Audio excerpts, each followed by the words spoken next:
us chant the verses of sharing and aspiration. Through the goodness that arises from my practice, may my spiritual teachers and guides of great virtue, my mother, my father, and my relatives, the sun and the moon, and all virtuous leaders of the world, may the highest gods and evil forces, celestial beings, guardian spirits of the earth, and the Lord of death, may those who are friendly, indifferent, or hostile, may all beings receive the blessings of my life.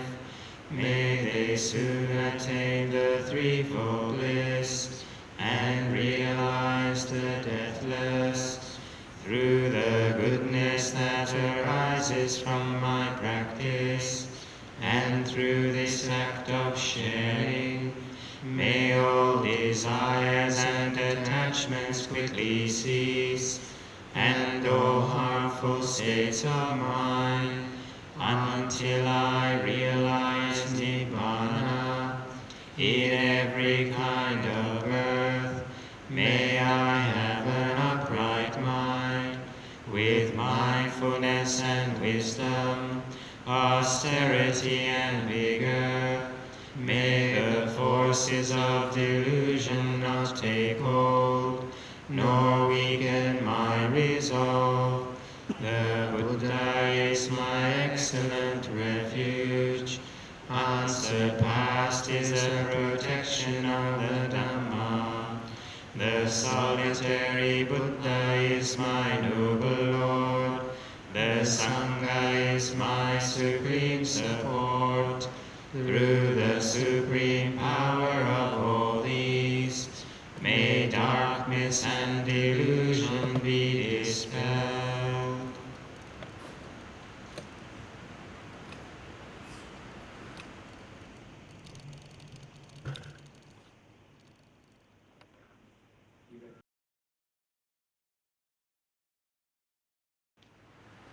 Oh, I've just been asked to say a couple of words about the ritual that we'll engage in the Sangha here to end the day's proceedings and the weekend's event. And it's a ritual in the way that we have many rituals in the practice of the Buddhist tradition, the Thai forest tradition in particular. It's the idea is to ask forgiveness of our teacher or those we've been staying with. It can be our mother, our father, parents, our teachers, those who've been looking after us in some way. And so when engaging with those with whom we're in relationship, we often, in our practice in the Buddhist tradition, engage in rituals, ceremonies that help to make our relationships conscious, our relationship to others, our relationship to our own mind, our own life. And so in asking forgiveness, it's a way of cleaning the slate of just, even if we don't think we've necessarily done anything to cause offense, we express physically with gestures, through bowing, and usually there's a little offering involved of flowers, incense, candles, so it's a symbolic offering. So by body and by speech, in the traditional chant that we'll do, a Pali chant, which expresses our wish to ask for forgiveness for any offense that we've caused by body, by speech, by mind, whether intentionally or unintentionally.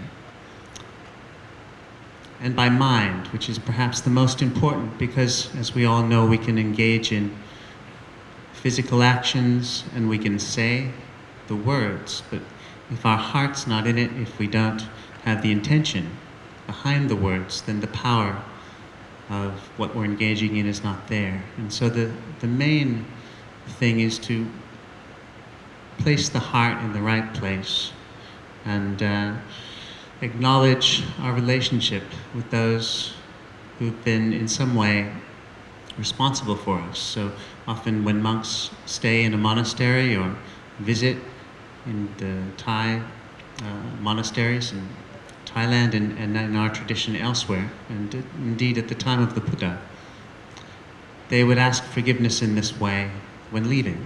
And often at the beginning of the rainy season retreat, the Vasa, the monks in a particular area, the abbot of the monastery will take some of the monks from the monastery, maybe all of them, and pay respect to the various elders in that area. And so there may not have been anything that has happened to cause offense, but in addition to simply expressing our good intentions, it's also perhaps a way of acknowledging our relationship, of saying that, we are in relationship to you. So at this time, I believe we the Sangha, will pay respects and ask forgiveness of Lumpur Cha. And so, of course, Lumpur Cha is not with us anymore. And so I believe we're going to be paying respects and asking forgiveness of the picture behind us. And so then it brings the question, of course, well, who is Lumpur Cha? What is Ajahn Chah? And we've had a weekend now of contemplating this and reflecting on the teachings that Ajahn Chah, Lumpur Cha, has left us.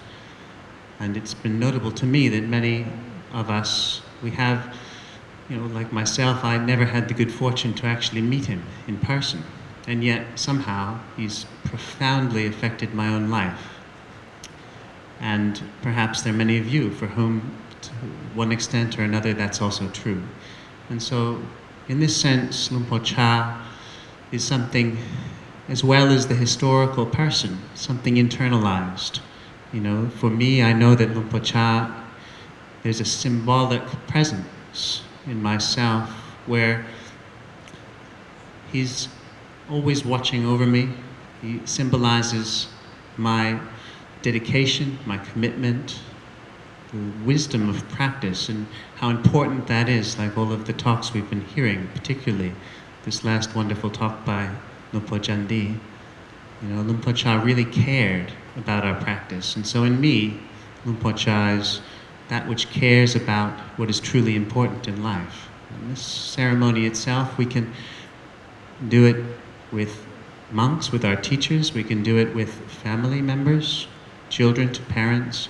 It can be brought into the rest of our life. Whether or not we use a ritual ceremony like the one we're about to engage in, it's the intention that really counts. And so many of us may have experienced the power of simply asking forgiveness of those whom we love, whom we care about, because often the events of life, we can forget the important things. So this is a way at the end of the ceremony for us to ritually and traditionally remember the important things by asking forgiveness, expressing gratitude to our teacher, Lumpur Cha.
Sangha can pay respects to the senior monk, Lupo Sumedho, first.